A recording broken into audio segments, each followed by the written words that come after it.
Dan pemirsa, sidang lanjutan pada hari ini masih terus berlangsung di Pengadilan Negeri Jakarta Selatan, dan untuk membahas lebih lanjut terkait dengan kasus ini kita sudah terhubung bersama dengan Reza Indragiri Amril, pakar psikolog forensik. Selamat siang Mas Reza. Selamat siang, Assalamualaikum. Waalaikumsalam, salam sehat.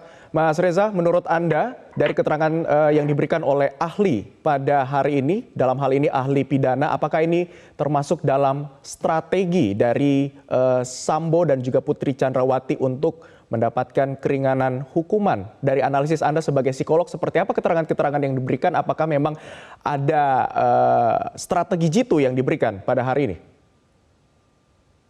Secara normatif setiap ahli yang dihadirkan di ruang sidang, termasuk saya kemarin, sesungguhnya sama sekali tidak punya kepentingan untuk berpihak pada siapapun.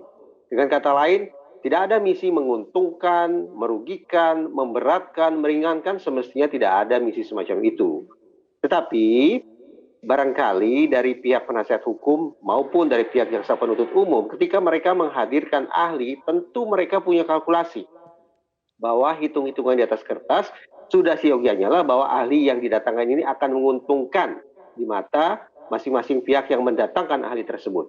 Nah, karena itu kemudian kerap kali terjadi salah kaprah di masyarakat bahwa ketika misalnya seorang ahli mengutarakan sebuah perspektif yang terkesan memojokkan, maka langsung dinilai, oh ini ahli pasti berpihak pada salah satu kubu. Padahal tidak demikian.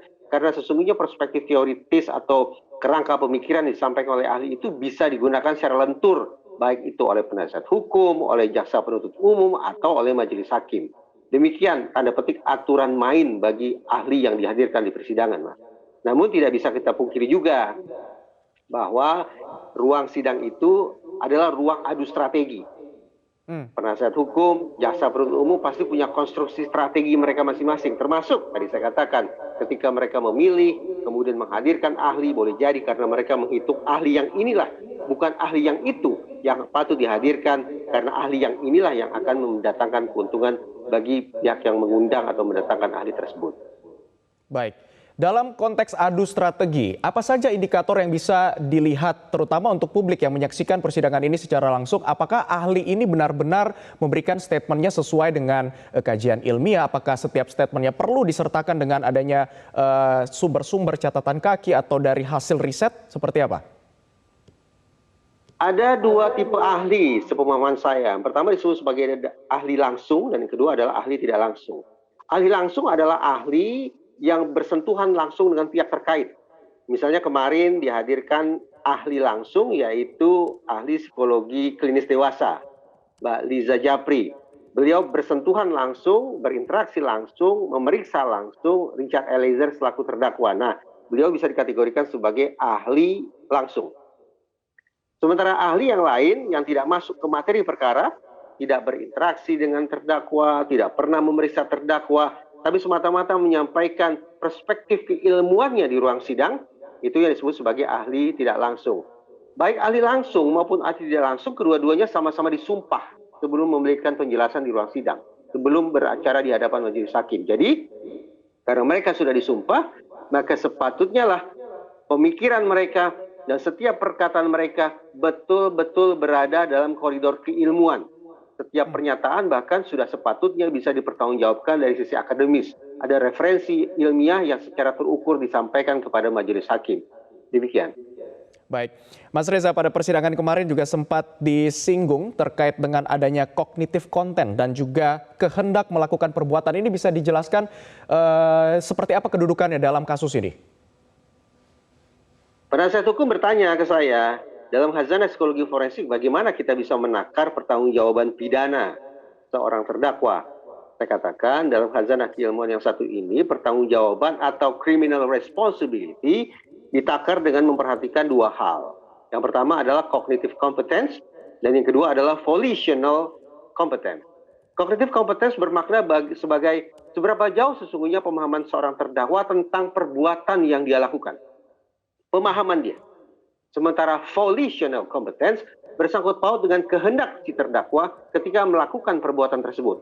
Seutuh apakah kehendak ada pada diri terdakwa ketika dia melakukan sebuah perbuatan pidana.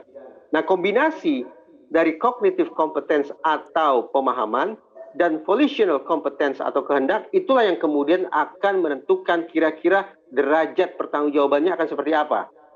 Kemungkinannya ada 3. Yang pertama, kalau seorang terdakwa diyakini punya pemahaman dan juga punya kehendak yang utuh atas sebuah perbuatan pidana, maka hitung-hitungannya yang bersangkutan akan berstatus sebagai criminally responsible. Dia akan bertanggung jawab atas perbuatan pidana tersebut.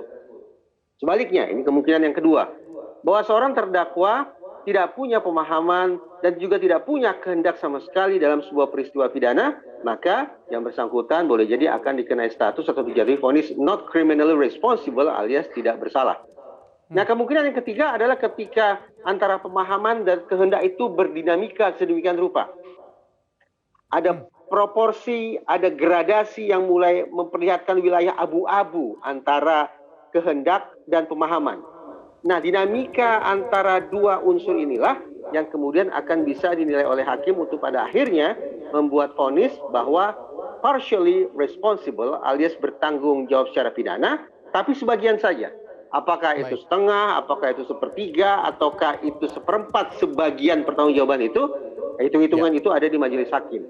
Baik. Itu saja, dengan juga memperhatikan adanya unsur yang meringankan, unsur yang memberatkan, unsur yang memaafkan, unsur yang menghapuskan.